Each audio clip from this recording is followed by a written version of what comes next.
Lacan, nous et le réel, 102e séance. Vous écoutez? Oui, mais est-ce que vous y attrapez un petit quelque chose qui ressemble à du réel? Dans la difficile tâche de vous faire entendre ce soir, disons, quelque chose. On entend? On n'entend pas. Et comme ça, entend-on. Ça va?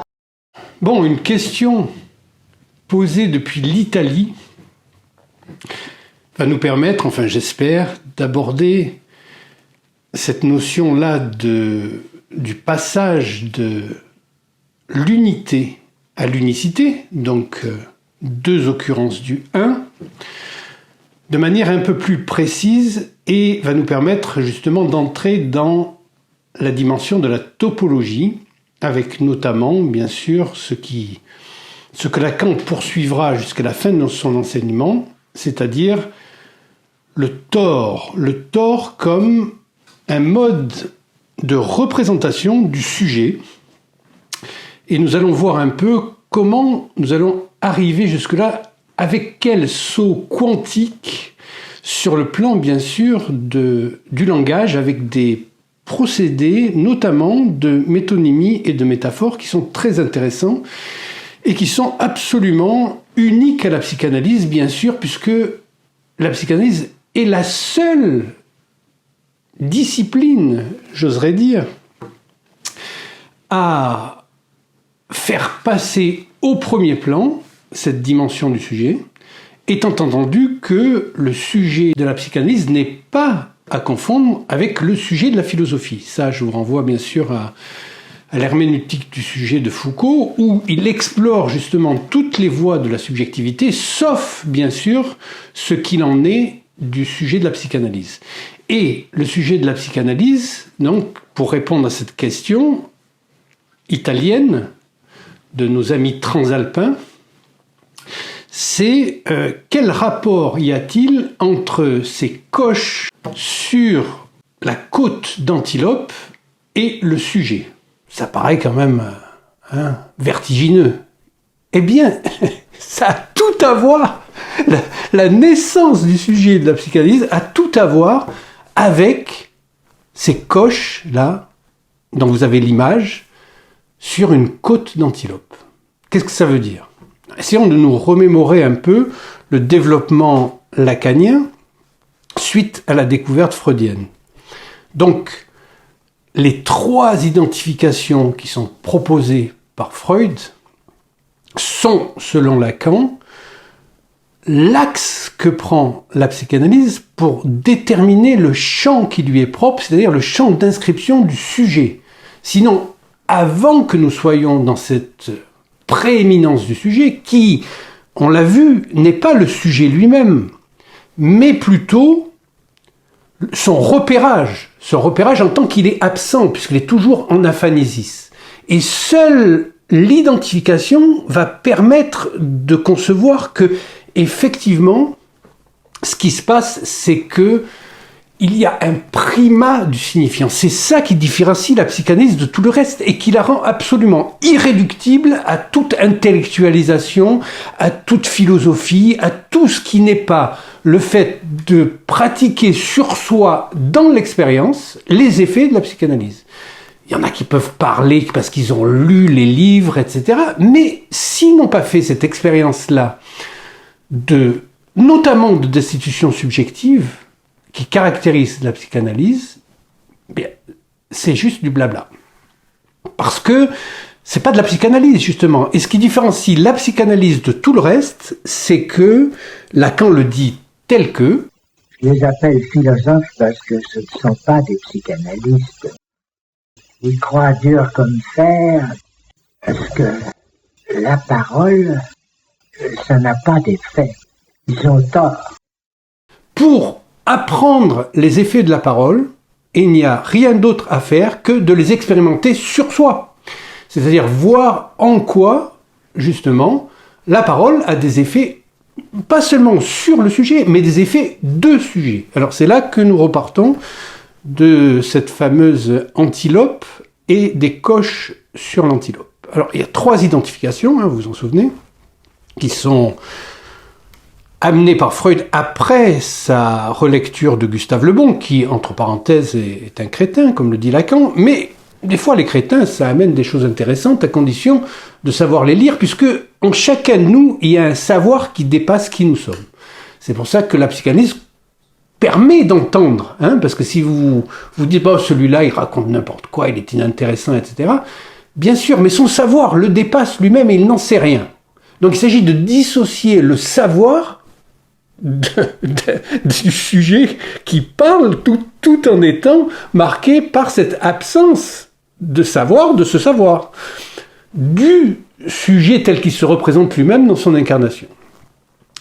Donc, suite à cette lecture de Le Bon, Freud détermine 3 identifications. Identification au père, identification au trait unaire et identification au désir hystérique de l'autre. Identification au père, on l'a déjà vu, notamment autour du complexe d'Oedipe. C'est quelque chose d'assez subtil, paradoxalement, mais aussi massif, puisque le père n'a pas besoin, a priori, d'être incarné. C'est là où le père prend sa fonction déjà de nom du père, c'est-à-dire cette dimension purement symbolique. Il n'y a pas besoin qu'il y ait un père qui soit là entre une mère et son enfant pour que le père soit là en tant qu'il est l'absent, mais son absence est quand même le signe de la présence de quelque chose d'absent. C'est le paradoxe du symbolique, puisque le symbolique va toujours fonctionner sur ce mode-là, c'est-à-dire faire venir à la présence par la parole quelque chose qui n'est pas là.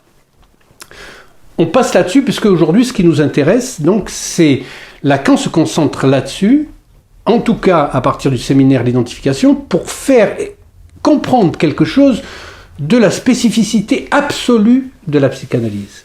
C'est cette histoire de trait unaire. Alors, ça fait déjà plusieurs séminaires que je vous en parle, bien sûr, on l'a déjà abordé, mais à chaque fois, il convient d'y revenir de manière toujours un peu plus précise, et grâce à cette question italienne, je vais essayer de creuser un peu l'histoire, notamment en amenant aujourd'hui la première illustration que va en donner Lacan avec cette figure du tore. Vous savez ce que c'est qu'un tore, c'est une sorte d'anneau, vous imaginez une chambre à air de camion ou de voiture ou même de vélo. Enfin, camion, c'est plus drôle parce que auparavant, c'était ce qu'on utilisait dans les années 50 pour faire une bouée avec laquelle on joue. Donc, c'est une sorte de boudin, comme ça, avec un trou au milieu.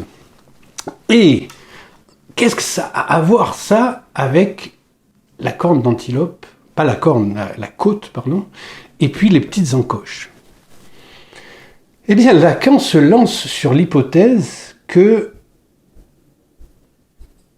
le sujet arrive par une erreur de comptage. La notion de sujet, c'est une erreur dans le compte, dans la comptabilité, on peut dire. Et pourtant, le paradoxe, c'est qu'il ne sait pas encore compter. Mais il y a quand même une erreur de compte. C'est par cette faute-là que la dimension du sujet va arriver. Alors, comment expliquer ça? L'expliquer, en fait, c'est beaucoup dire. Je vais essayer de vous mettre sur la piste de ça par rapport à un passage qu'il y aurait entre cette expérience de la chasse. Je vous rappelle que la cinégénétique, c'est le premier art. Aujourd'hui, les chasseurs, blablabla, etc. Mais c'est le premier art. C'est apprendre à chasser. Donc, chez les Indiens d'Amérique, on disait un végétarien, c'était un mauvais chasseur.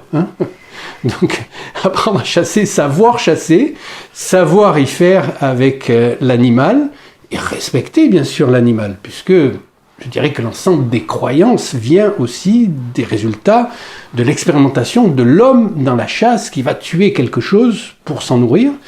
Et bien sûr qu'il va imaginer que cette forme-là, cet animal va quelque part se retrouver autre part, se réincarner ou je ne sais quoi, mais en tout cas, ça ne peut pas disparaître comme ça, ne serait-ce que pour qu'il y ait encore quelque chose à chasser et à manger. Et donc, cet art-là, c'est la première forme d'apprentissage d'un savoir-faire artisanal qui va avoir non seulement une dimension très concrète, pragmatique, de nourrir les gens de la tribu, de la petite communauté, mais aussi d'ouvrir sur cette métaphysique de la mort et de la vie, des premières grottes avec les peintures rupestres telles qu'on les a abordées dans un séminaire, je ne sais plus lequel, mais il y a peut-être 1 an ou 2, nous avons vu ça, à quel point ça peut être éclairant de concevoir que les hommes ont éprouvé le besoin de peindre sur des parois rocheuses les plus éloignées de la lumière, donc il fallait faire un parcours pour y arriver, quand on sait que la peinture et la lumière ont quand même partie liée, donc dans les endroits les plus sombres, de peindre des scènes de chasse rupestres.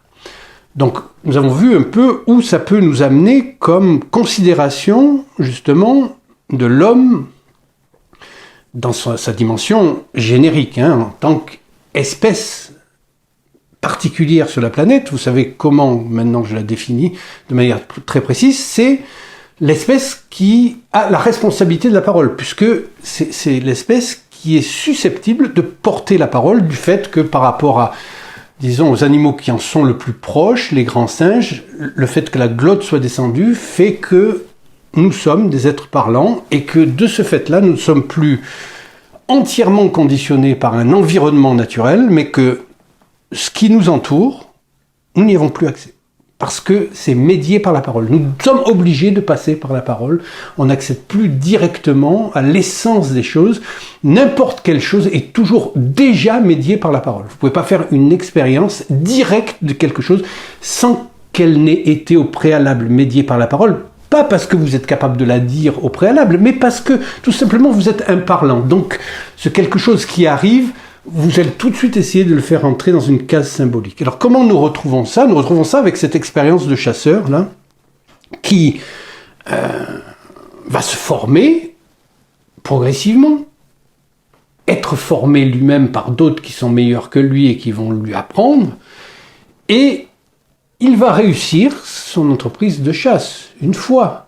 Il va arriver à attraper une antilope, pourquoi pas, puisque nous sommes dans les antilopes. Il y a beaucoup d'animaux, mais l'antilope, là, c'est la seule sur laquelle... Enfin, c'est pas la seule, mais c'est la première preuve de ce qu'on va appeler le trait unaire, là. C'est que il chasse une fois une antilope. Mais bon, il est jeune, peut-être, il a 16 ans ou 18 ans. Évidemment, ici, c'est pas comme les gens de 16 ans ou 18 ans maintenant. On était des hommes beaucoup plus tôt auparavant. Bon, déjà, il y a quelques décennies.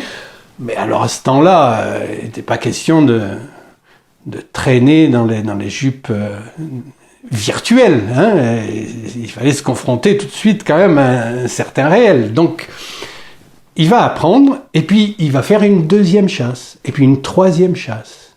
Et puis quelque chose va l'interpeller dans la remémoration qui doit se faire de ce qu'il a vécu comme expérience. Au bout d'un certain nombre de chasses, les choses se confondent. Pas seulement parce qu'il ne sait pas encore compter, mais parce que c'est le fait comme ça de la remémoration, de la mémoire.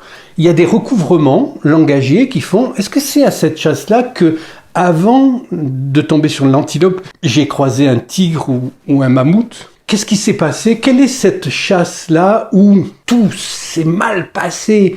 J'ai finalement réussi à avoir mon gibier, mais vraiment j'ai failli en crever. Ou alors telle autre chasse où c'est comme si l'animal lui-même, comme dans une nouvelle de D.H. Lawrence qui s'appelle Le Renard, se mettait dans une position quasi sacrificielle pour que se jeter soumettrait. Donc, au bout d'un certain nombre d'expériences, il ne sait plus. Et naît en lui, alors à ce moment-là, Alors, est-ce qu'on peut dire désir ? Je pense que le terme n'est pas si inapproprié que ça, bien que je différencie, vous le savez, le désir tel qu'il doit être dit en psychanalyse, c'est-à-dire le désir inconscient, qui vise un objet innommable, qui n'arrive jamais à l'atteindre, et qui est en lui-même increvable, comme dit Freud dans... Enfin, il emploie le terme indestructible. Dans la dernière phrase de la Traumdeutung, donc le désir est indestructible. Et c'est peut-être effectivement là l'amorce du désir, puisque c'est lié à l'activité de parole qui elle-même est liée à ses pensées, à la remémoration, de dire sur quelle chasse. Et donc, il commence à tracer, en essayant de se remémorer, un trait, un simple trait. On peut dire que la lettre I, par exemple, dans l'alphabet, c'est la lettre la plus proche de ce qu'on appelle un trait unaire, parce que c'est un trait. Bon, notre I a un point, pas en capitale, mais un simple trait comme ça. Il y a ce trait-là, et puis il y a celui d'après, et puis il y a celui d'après, et puis il y a celui d'après. Et donc il essaye de faire correspondre les expériences de la chasse aux traits qu'il est en train de tracer, et qui montre aussi une certaine dimension prolifique de son activité de chasseur. C'est un chasseur, c'est pas un glandeur. Il va à la chasse, il attrape des animaux, et puis la tribu s'en nourrit. Le premier signifiant tant qu'il fonctionne, de la mémoire pas sur l'os primitif où le chasseur d'une coche compte le nombre de fois qu'il a fait mouche, le signifiant proprement unaire entend qu'il vient fonctionner dans le champ de la louste, c'est-à-dire dans le champ de l'identification primaire narcissique. C'est là, c'est dans cet entrecroisement qu'est le ressort premier, essentiel de l'incidence de l'idéal du moi. Dans cette opération-là, chaque trait est le symbole de l'unicité de la chasse en question. Cette unicité de cette chasse en question, eh bien, elle se répète, et pour Lacan, donc, je vous rappelle cette figure du tore, là, qui va apparaître derrière moi. Donc, on peut dire que chaque trait unaire, c'est le cercle de cette expérience qui est unique en soi. Qu'il n'y a d'apparition concevable d'un sujet comme tel qu'à partir de l'introduction première d'un signifiant, et du signifiant le plus simple qui s'appelle le trait unaire. Le trait unaire est avant le sujet. Au commencement était le verbe, ça veut dire au commencement est le trait unaire. Et tout ce qui est enseignable doit conserver ce stigmate de cet initium ultra simple qui est la seule chose qui puisse à nos yeux justifier l'idéal de simplicité, simplex, singularité du trait. C'est cela que nous faisons entrer dans le réel, que le réel le veuille ou ne le veuille pas. Et cette fois, on voit que le 1, là, cette unique, ce 1, cette chasse, elle est le 1 de l'unicité et non pas le 1 de l'unité. Puisqu'au préalable, l'unité ne se concevait que comme ce qui permet la totalité. C'est un 1 tout, en quelque sorte. Or là, nous sommes déjà passés du côté de l'unicité. Et on s'aperçoit qu'on a alors il n'y a pas encore les plus, mais nous maintenant après coup on peut le mettre, plus 1, plus 1, plus 1, chaque fois un trait unaire qui décrit l'unicité de chaque expérience.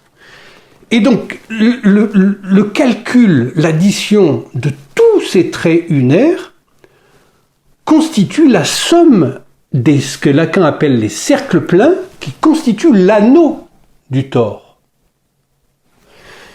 Et là, le chasseur, si on revient à lui comme notre sujet représenté par ce tore, il se définit comme chasseur par rapport à la somme de ses actions, en quoi consiste chaque expérience unique, une, de la chasse. Et donc, bien sûr, c'est ça la ruse lacanienne, mais qui est géniale, parce que c'est comme ça que nous comprenons que le sujet, a priori, se définit par un chiffre négatif, -1. -1 parce que il n'y trouve pas son compte.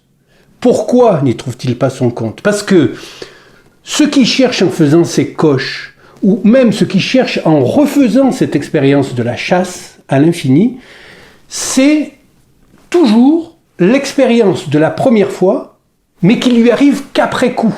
Il a l'impression que la première fois, il s'est passé quelque chose qui ne se passe plus les fois d'après. Et c'est là où nous voyons que rentre en jeu la performativité rétroactive du signifiant. Parce que il essaye de retrouver quelque chose de cette première expérience, comme s'il avait le secret de cette première expérience où il a réussi quelque chose, mais que ça lui échappe, il n'y arrive pas. Parce qu'évidemment, ça n'y était pas dès la première expérience. C'est-à-dire que l'objet de la chasse, c'est pas l'antilope. C'est là où s'inscrit cette dimension de l'objet qui est une abstraction de ses déterminations, comme dit Hegel. Quand on dit l'art abstrait, c'est l'art abstrait de ces déterminations objectales qu'il faudrait ajouter pour comprendre ce que ça veut dire. C'est-à-dire entrer dans la dimension de l'objet en tant que c'est pas ce qui est là, c'est pas l'antilope qui chasse ou qui cherche, c'est autre chose. C'est là où je cherche lui-même comme sujet de désir. Et pourquoi il y a une erreur de compte? Parce que ce fait qu'il ne s'y trouve pas là-dedans, il ne va pas retrouver ce qui a conditionné cette première expérience et qui fait qu'effectivement, il s'est retrouvé à chasser et il s'est retrouvé à faire quelque chose de sa chasse, à réussir sa chasse. Et après coup, il se demande, mais qu'est-ce que j'ai fait? Il s'y trouve pas. Mais il s'y trouve pas parce que il l'a fait de manière inconsciente. Et où se place cet inconscient? Eh bien, c'est très simple. C'est que si nous étendons ce registre-là, c'est-à-dire comme le fait d'ajouter un cercle à chaque fois comme unicité d'expérience de ce que nous faisons pour obtenir un tort, comme ça, qu'est-ce que nous oublions de compter? Bien, que en faisant un tour à chaque fois, on fait aussi le tour intérieur. Et ça, c'est ce qu'on oublie de compter. On a oublié ce tour-là. Le tour autour du vide, qui est la place, là, de l'objet petit a. Le coincement des nœuds, vous avez l'objet petit a en tant qu'il est le répondant de ce sujet de désir qui est barré, puisqu'il n'y est pas, il est toujours en aphanisis.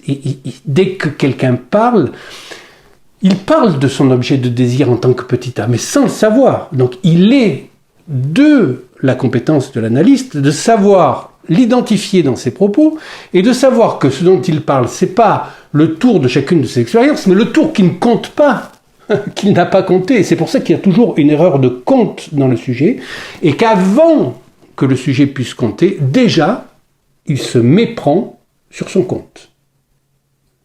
Il se prend pour celui qui compte, sauf qu'il oublie de se compter lui-même.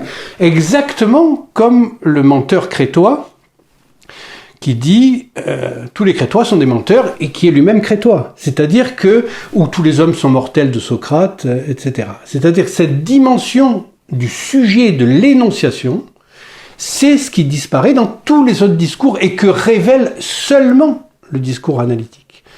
Donc là, nous comprenons que bien qu'il n'en ait pas formalisé le mathème, ni expressément parlé en ces termes, Freud soit considéré par Lacan comme le fondateur du discours de l'analyste. Parce que pour le discours de l'analyste, quelqu'un qui parle, il parle plus de lui parlant de quelque chose que de la chose dont il parle. Vous en apprenez plus sur lui que sur ceux dont il parle, et encore plus celui dont il parle. Parce que les gens parlent les uns sur les autres, mais ce qui compte, c'est qui dit ça. Et donc là, vous avez la place donc du sujet de l'énonciation qui se définit donc pour Lacan comme, tenez-vous bien, puisque là, nous allons aborder quelque chose d'assez subtil, c'est la notion de la privation. Ainsi, le sujet se manifeste comme s'originant dans une privation et en quelque sorte par son intermédiaire enchaîné, rivé à cette identité qui, on vous l'a dit dans une formulation récente, dans une identité qui n'est rien d'autre qu'une conséquence de cette exigence première sans quoi rien ne saurait être vrai, mais qui laisse le sujet en suspens, accroché à ce qu'on a appelé que l'identité n'est rien d'autre que ce sans quoi ne saurait être sauve la vérité, sans doute.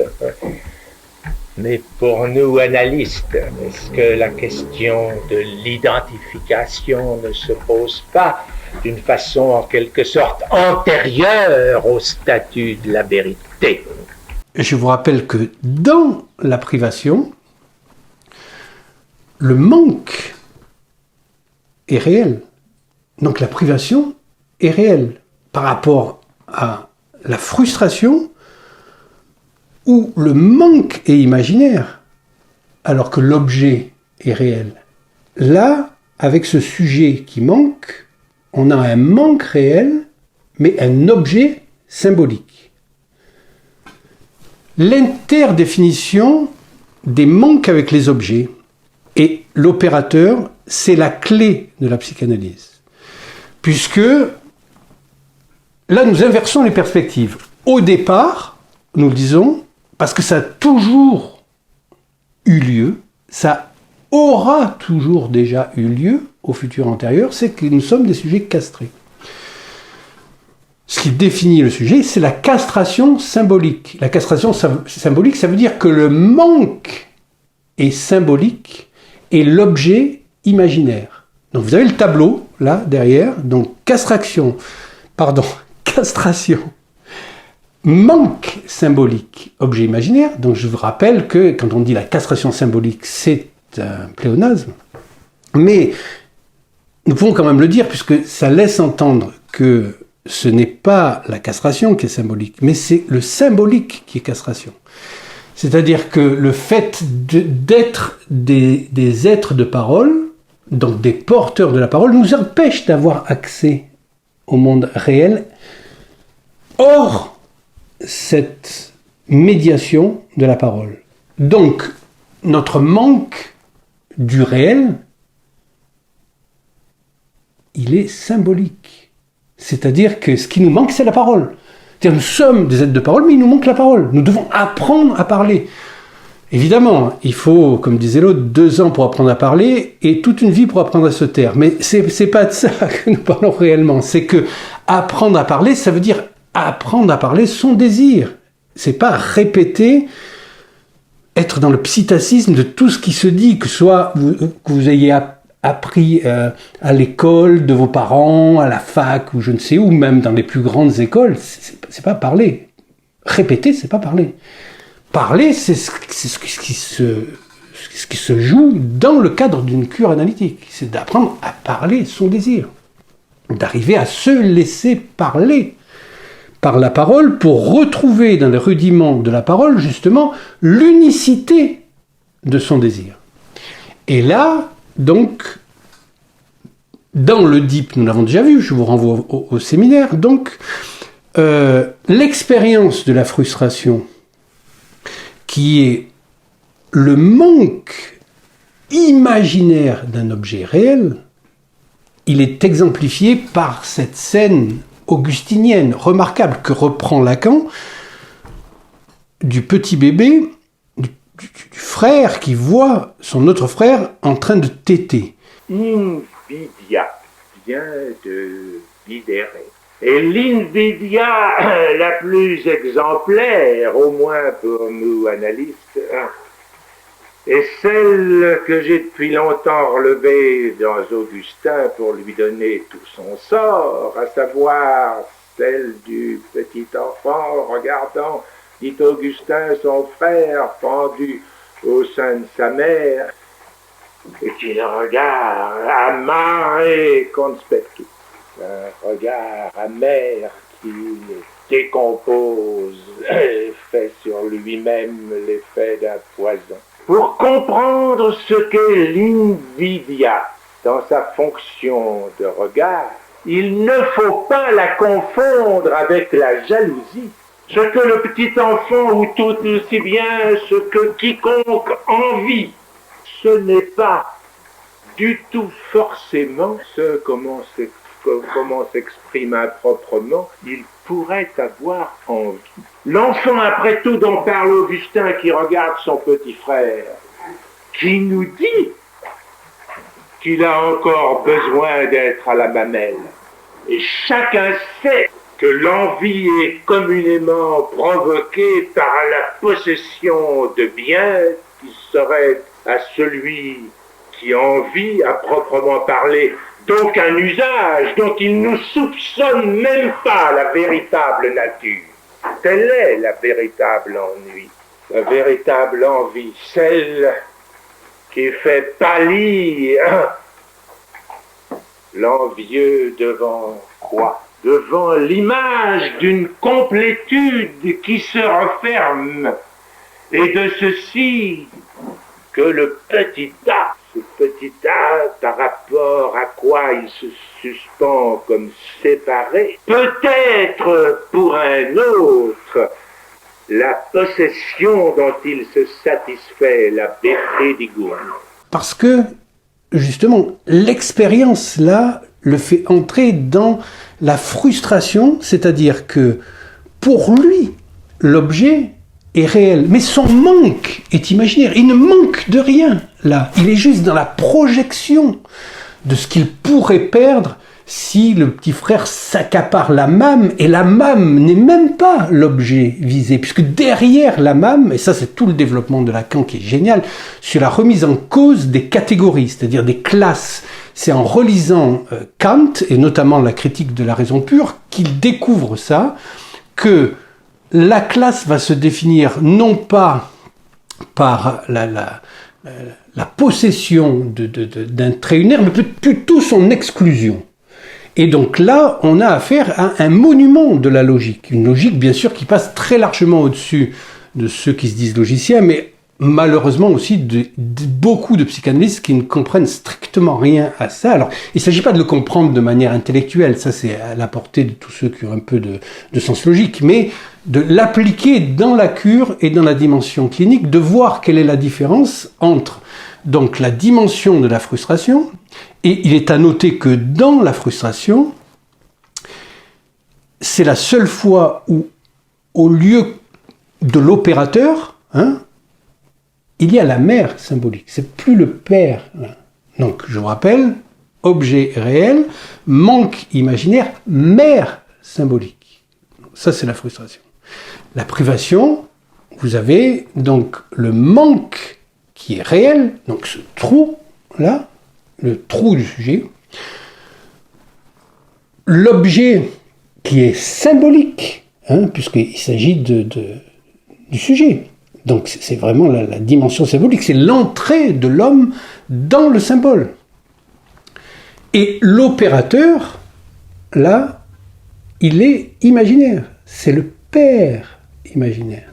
Alors que dans la castration, c'est le père réel C'est là où on rentre dans la dimension métaphysique et c'est là où une bonne connaissance de la théologie, c'est-à-dire une approche critique de la théologie, et donc pour ça il s'agit de lire les textes, de comparer les textes. Il faut réapprendre à lire comme les Juifs le faisaient auparavant, c'est-à-dire comparer les textes avec les textes. Donc père réel, donc opérateur de l'expérience. Le manque, lui, on l'a vu, il est symbolique, et l'objet, bien sûr, est imaginaire, puisque ça correspond à la manière dont la pulsion fonctionne pour les êtres parlants. C'est-à-dire, il n'y a pas d'objet. Donc, au départ, il est imaginaire, cet objet. Donc les enfants vont essayer de se contenter de n'importe quel type d'objet pour essayer de boucher le trou de la pulsion qui ne se bouge pas, bien sûr, puisque ça se passe sur un plan, ça doit passer pour un plan symbolique. Donc, castration, privation et frustration sont la partition qui donne accès à la triade lacanienne, imaginaire, symbolique, réel, à partir de l'expérience du sujet. Donc, ce qui se passe effectivement dans une cure, c'est de savoir repérer là où il y a de l'imaginaire, du symbolique et du réel dans les propos, pour essayer d'amener par les scansions, les coupures, les interprétations, à faire en sorte que l'analysant s'ouvre à cette tripartition-là. Et surtout, ce qui est le plus facile à repérer, en tout cas, c'est la dimension de l'imaginaire. Dès que vous êtes dans une projection, vous êtes dans l'imaginaire. Quelqu'un qui s'inquiète pour quelque chose qui doit avoir lieu mais qui n'a pas lieu, comme dit Mark Twain, 80% de mes gros soucis ne me sont jamais arrivés. Donc, nous nous inquiétons toujours de ce qui pourrait nous arriver.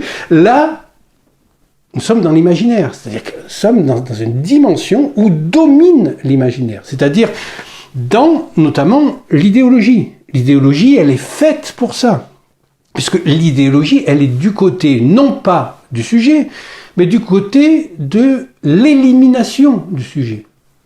Donc voilà pourquoi la psychanalyse ne peut se situer qu'aux antipodes de l'idéologie, et notamment son passage à un stade supérieur depuis le covidiotisme, puisque là il est bien clair que nous avons affaire à une puissance langagière. Il ne s'agit pas de pointer un tel ou un tel qui ne sont que les marionnettes de l'expérience. Même ceux qui se prennent pour les maîtres, là, il n'est pas difficile de voir qu'ils ne sont maîtres de rien du tout, même pas de leur anus. Ils sont maîtres, puisque leur sphincter est déjà beaucoup plus intelligent qu'eux. Imaginez le sphincter de Harari, cette espèce de qui écrit Homo Deus et qui se prend pour un dieu alors qu'il ressemble à une crevette. Eh bien, lui, son sphincter, il sait reconnaître si il y a de l'air, de l'eau ou du solide derrière pour savoir s'il peut s'ouvrir un peu ou pas. Donc son sphincter est 1000 fois plus intelligent que lui. Mais lui, il se prend comme quelqu'un qui va refaire le système immunitaire des animaux, des êtres humains, etc. Donc vous imaginez le délire. Eh bien, nous vivons dans une idéologie qui est l'émanation de ce délire-là. C'est pour ça que la psychanalyse se situe aux antipodes de ça, puisqu'elle replace le sujet comme au premier plan. Et le sujet au premier plan, bien sûr, ça ne veut pas dire une sorte d'égoïsme, de narcissisme pathologique, comme on l'a entendu au début quand j'ai pris tout de suite le contre-pied de l'idéologie dès le lancement de l'opération Covid. J'ai dit attention, là c'est un immense enfumage, rien n'est vrai là-dedans, c'est le contraire de la science, c'est une opération de manipulation, c'est ce que Philippe Cadic appelait une psyope. On m'a traité de narcissique, de pathologie, parce que je ne voulais pas mettre une guenille faciale. Mais c'est absolument l'inverse, c'est quand vous n'avez plus de moi que vous pouvez passer du côté du sujet, puisque la psychanalyse, c'est une tentative de petit à petit éliminer la dimension imaginaire au point où le moi devient absent. Et vous avez vu que c'est pour quel but? Puisqu'il s'agit de laisser advenir le sujet qui, lui, fait venir au premier plan le symbolique, donc le signifiant. C'est-à-dire se rendre dupe du discours analytique, se faire la dupe du discours analytique, c'est accepter le diktat du signifiant et savoir s'y reconnaître dans les signifiants, c'est-à-dire dans la structure. Sinon, vous êtes dans le bouddhisme zen, on vous donne un ordre et vous allez vous sacrifier. C'est pas du tout ça. Il ne s'agit pas du tout de ça. Il s'agit d'assumer votre propre manque. Donc, de repérer dans la structure elle-même vos capacités à vous de vous guider dans votre propre destin. Ça, vous êtes dans le travail analytique, dans la spécificité psychanalytique. Et tout ça commence, bien sûr, avec cette histoire de trait sur une corde de gazelle. Pardon, sur une côte de gazelle. Je ne sais pas pourquoi je dis corne, c'est peut-être parce que là, j'ai une corne de vache. Elle est très belle, cette corne de vache. Elle m'a été offerte par une analysante qui s'occupe de vignerons qui font eux-mêmes de la biodynamie. Donc, ils cultivent la vigne en biodynamie, c'est-à-dire sans aucun artifice chimique, sans empoisonnement de la terre. Et donc, ça demande beaucoup de discipline, beaucoup de travail, etc. Mais c'est quand même quelque chose de majeur. Alors, il ne s'agit pas de faire cette espèce de débilité de retour à la nature ou je ne sais quoi, parce que là, c'est vraiment la pire régression qui soit. Déjà, on trouve chez saint François d'Assise le fait que la nature n'est pas notre mère. C'est quoi cette histoire mère nature? C'est une connerie. La nature est notre sœur. Nous sommes du même père, puisque le père, c'est celui qui nomme. Donc la castration vient du père réel. Donc le fait de nommer et notre capacité à nous de nommer nous met du côté du père. Et nommer, évidemment, c'est un cran au-dessus de répéter. Alors bien sûr, on peut, au départ, commencer par répéter. C'est comme ça qu'on fait. Hein. Comme en musique, on commence par répéter des morceaux, et puis après, on peut jouer des morceaux, et puis ensuite, on peut composer soi-même des morceaux. Mais il ne s'agit pas de rester englué, enfermé dans la répétition, mais le fait de conquérir la parole est exemplifié notamment par cette histoire de traits unaires qui, donc, on revient un peu là-dessus, ces traits que j'ai comparés à un I sont la marque de la différence absolue. Chaque trait est à peu près le même. C'est qu'il n'y a pas de grande différence entre un trait et un autre. Il y en a un peu. Mais chaque trait, lui, est le représentant d'une différence absolue. C'est pour ça que Lacan reprend aussi la formule de Freud, le narcissisme des petites différences. Parce que nous sommes inclus à notre insu, bien sûr, cet insu, c'est évidemment l'inconscient, un savoir qui ne se dit pas, un dire qui ne se sait pas, mais qui est néanmoins actif, puisque ce chasseur qui ne sait même pas compter fait une erreur sur son propre compte, dans son compte. Et c'est comme ça que naît le sujet. Et ce sujet va l'amener progressivement jusqu'à la comptabilité. C'est-à-dire la création de l'écriture est au départ une opération comptable. C'est pour compter qu'on apprend à écrire. Évidemment, l'écriture va nous amener beaucoup plus loin, jusqu'à la phénoménologie de Hegel ou au séminaire de Lacan, qui sont parlés. Mais l'écriture, au départ, donc, c'est le premier moment d'une lettre qui est très peu différenciée d'une autre lettre, mais qui signifie une différence absolue et l'unicité de chaque expérience qui renvoie à l'unicité de chaque sujet. Et c'est ça aussi, la psychanalyse. C'est que il n'y a pas de remède pour tous. Ça, c'est la religion, hein, vouloir soigner la névrose de manière collective. Non, chaque sujet est inscrit dans la singularité absolue de son rapport à la parole qui constitue son historiole avec laquelle il doit faire et d'où il doit dégager quelque chose de cette histoire qui l'amène à retrouver le sens de son destin qui lui était donné originellement mais qui s'est perdu dans les méandres du signifiant, notamment dans l'écart qu'il y a entre le désir et la demande, puisque le sujet se trouve immédiatement en présence de l'autre avec un grand A, même si il n'est pas là repérable ou palpable du fait qu'il y ait un autre petit A. il y a de ce fait-là l'autre grand A en tant que le lieu du signifiant. Étant donné que nous sommes des êtres de parole, le lieu du signifiant antécède notre venue au monde. Donc c'est toujours quelque chose qui est déjà là et que bien sûr on oublie. Et la psychanalyse est censée rappeler que si tu crois en avoir fini avec le passé n'en a pas fini avec toi. Donc réapproprie-toi les signifiants qui sont les tiens et qui définissent ton sujet, puisque tu ne peux pas trouver ton sujet directement, c'est voué à l'échec, comme le chasseur qui essaie de retrouver l'unicité de sa première expérience et qui ne la trouve pas. La répétition telle qu'elle s'engage dans le registre des signifiants n'est pas du tout assimilable à la répétition telle qu'on la voit dans la nature, c'est-à-dire les saisons qui se succèdent, la floraison et la disparition des plantes, c'est pas ça, c'est plutôt une volonté de retrouver quelque chose, parce que quelque chose nous a marqué, et ce quelque chose qui nous a marqué nous a aussi manqué. Et ça, c'est la parole originelle avec laquelle nous devons faire dès que nous arrivons au monde, puisque c'est la définition même de la pulsion chez Freud, hein, vous vous souvenez, un être mythique grandiose dans son indétermination, et c'est aussi celle de Lacan, l'écho dans le corps qu'il y a un dire.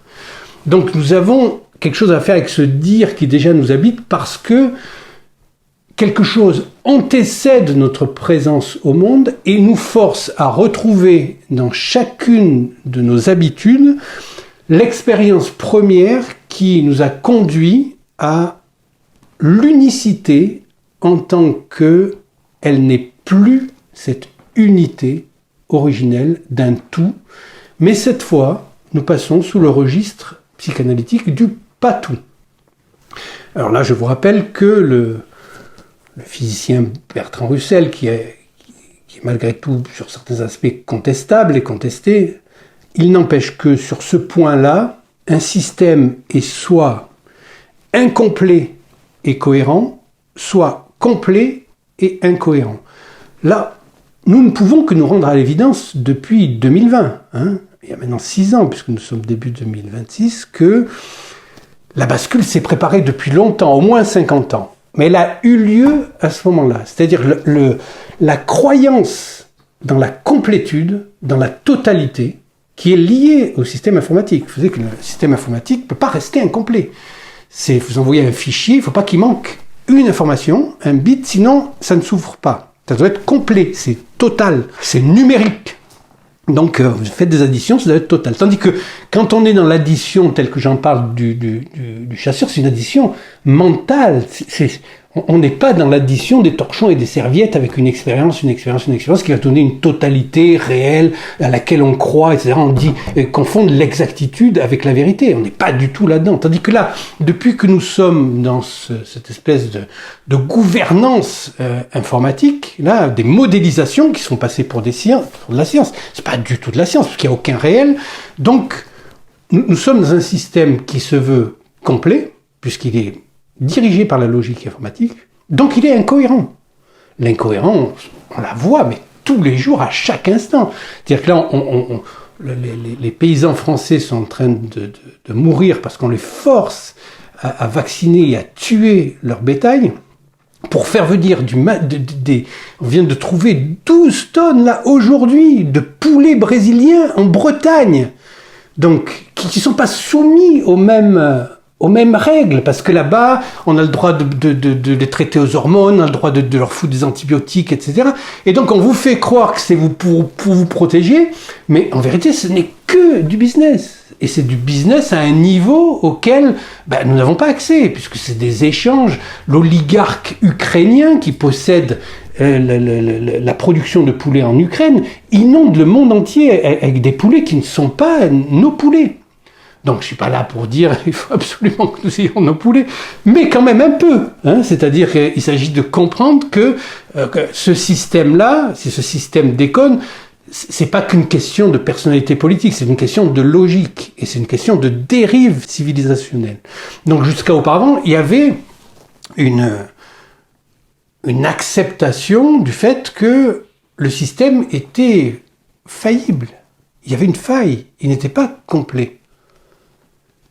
Donc, il y avait un semblant de cohérence logique, notamment sur le plan de la justice, sur le plan des possibilités d'engagement politique. Là, il n'y a pas un parti politique qui s'oppose, par exemple, à ce qui nous est le plus nocif, c'est-à-dire l'inféodation à l'Union européenne qui n'a rien à voir avec l'Europe, l'ensemble de ce qui s'appelle la vaccinologie, les vaccins obligatoires, donc l'obligation vaccinale, c'est absolument anti-démocratique au dernier degré. Enfin, tous ces ensembles de traits-là, l'immigration massive, la plupart des gens sont absolument contre ça, mais au nom de la démocratie, ceux qui sont aux manettes du pouvoir disent que c'est au nom de la démocratie qu'ils font ça. Donc, le système est absolument incohérent. Donc, vous voyez que l'acceptation d'une certaine faille, de ce patou, est la condition de l'émergence d'une rigueur logique. C'est ce que j'ai essayé de vous faire approcher un petit peu, là, aujourd'hui, sur cette naissance du sujet à partir de cette notion de privation qui va trouver à partir de la frustration, et ça nous le verrons une prochaine fois, ce qui va nous permettre de déceler derrière l'objet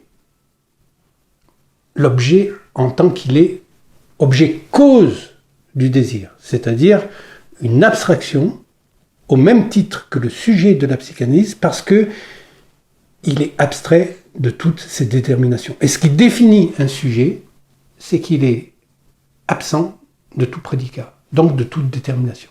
On ne peut pas le qualifier autre que il aura été là. Il court le sujet. Voilà comment apparaît dans l'expérience humaine, on peut dire, la naissance du sujet.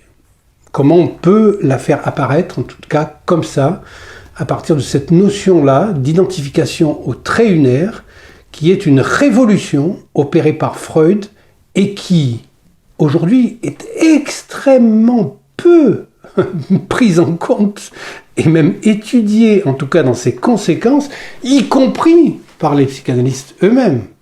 Puisque s'il y avait eu ça, jamais les psychanalystes n'auraient accepté ces diktats délirants qui ont eu lieu depuis 2020.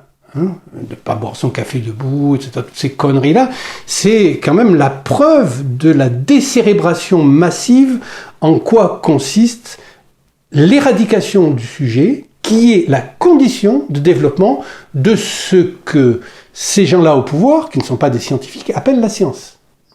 C'est une idéologie de suppression du sujet.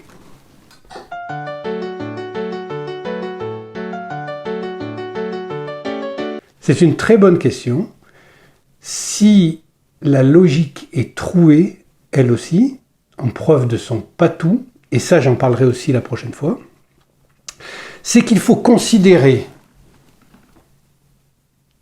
l'origine de la parole dans sa primauté signifiante grecque.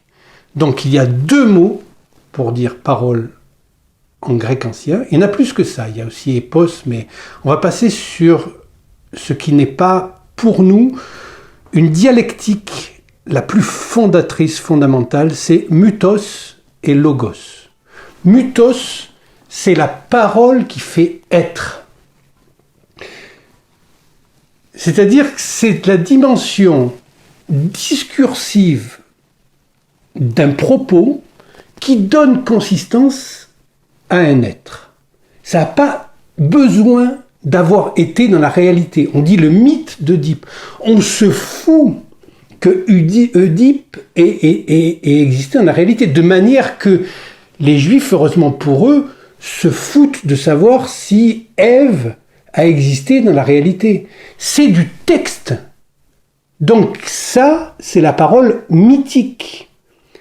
La parole mythique, c'est ce qui fait être par la dimension discursive. Et le logos est l'arsenal qui répond de la logique de non-contradiction mise en place par Aristote, qui a été ensuite déployée dans toutes ses dimensions, y compris par Spinoza, mais surtout avec Ferdinand de Saussure, et bien sûr auparavant Hegel, mais qui n'ont pas invalidé la logique d'Aristote. La Wissenschaft, le dernier livre, La science de la logique de Hegel, qui est la somme de son travail sur la logique, mais qui est déjà amorcé dans la phénoménologie de l'esprit, ça montre la limite de la logique, c'est-à-dire sa faille interne, parce que c'est la même faille qu'on trouve dans le fait de compter les cercles pleins en oubliant qu'on a fait le tour du cercle vide aussi, inconsciemment. Et donc il faut toujours qu'il y ait un mythe qui vienne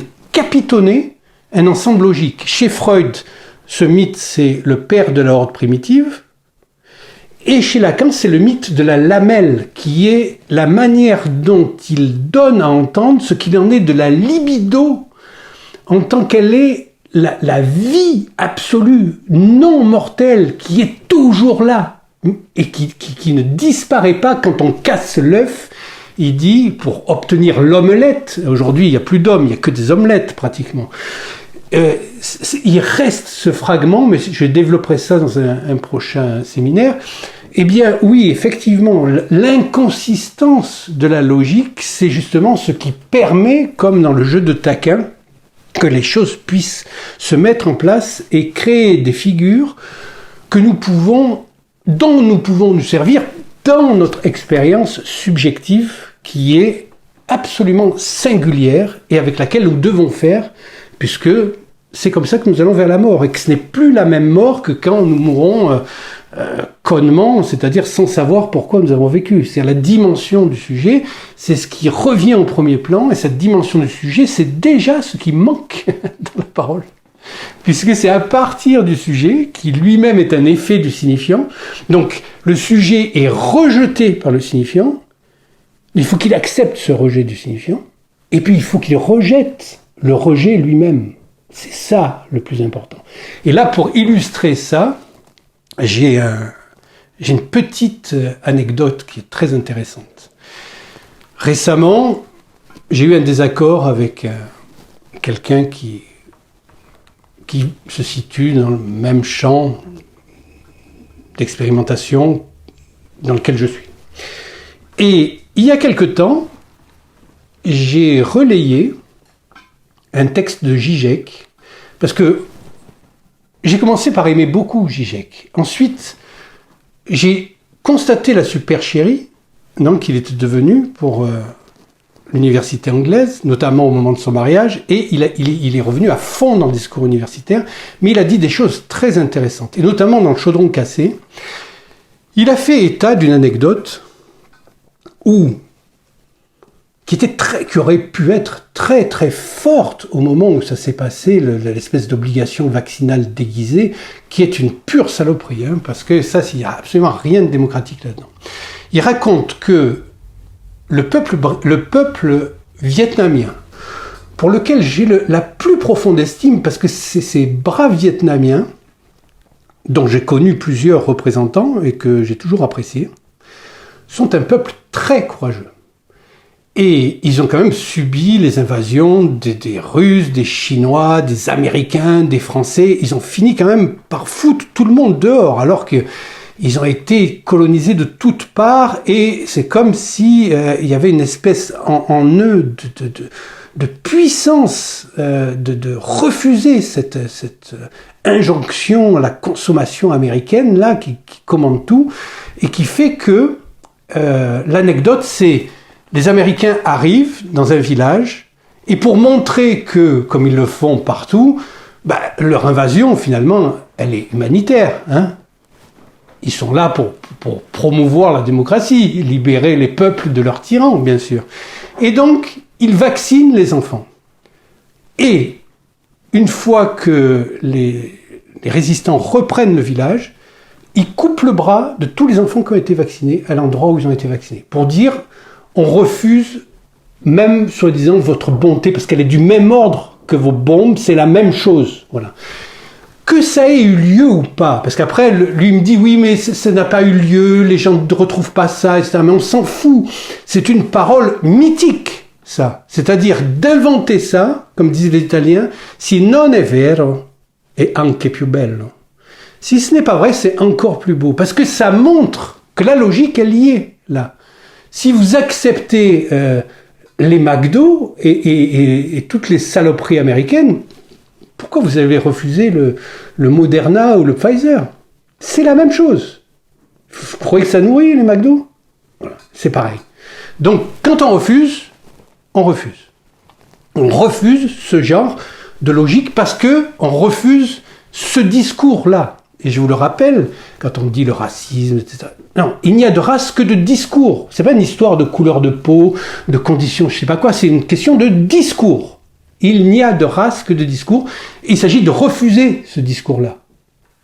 Et donc d'assumer les conséquences. Il y a toujours un prix à payer. Il faut assumer les conséquences. On ne va plus aller au McDo à 10h du matin pour manger ce truc-là, quoi. Voilà, c'est tout. Donc il y a un prix à payer. Dès qu'on refuse quelque chose, il y a un prix à payer. Et c'est pareil pour le sujet. Donc si il assume le prix à payer, c'est pas seulement payer ses séances, hein, ça va au-delà de ça. Puisqu'il va assumer le fait de sortir d'une certaine configuration sociale qui le définit de manière flatteuse. Hein. C'est facile de dire qu'on est pour les migrants, pour les pauvres, pour les trucs, etc., quand on vit comme un bourgeois et que c'est très facile, ça. Non, vous se confronterez à sa parole, se rendre compte de ses propres contradictions internes. Là. Qu'est-ce que ça cache, hein, mon soi-disant antiracisme, ma soi-disant générosité de vouloir accueillir toute la misère du monde. Là, vous ne pouvez pas vous cacher, il n'y a pas d'échappatoire en psychanalyse, parce que vous vous retrouvez avec votre propre parole et ces effets de contradiction interne qui sont soulignés par l'analyste. Donc effectivement, il y a une faille, et c'est la faille subjective, et c'est à partir de cette faille-là, justement, que peut avoir lieu l'analyse.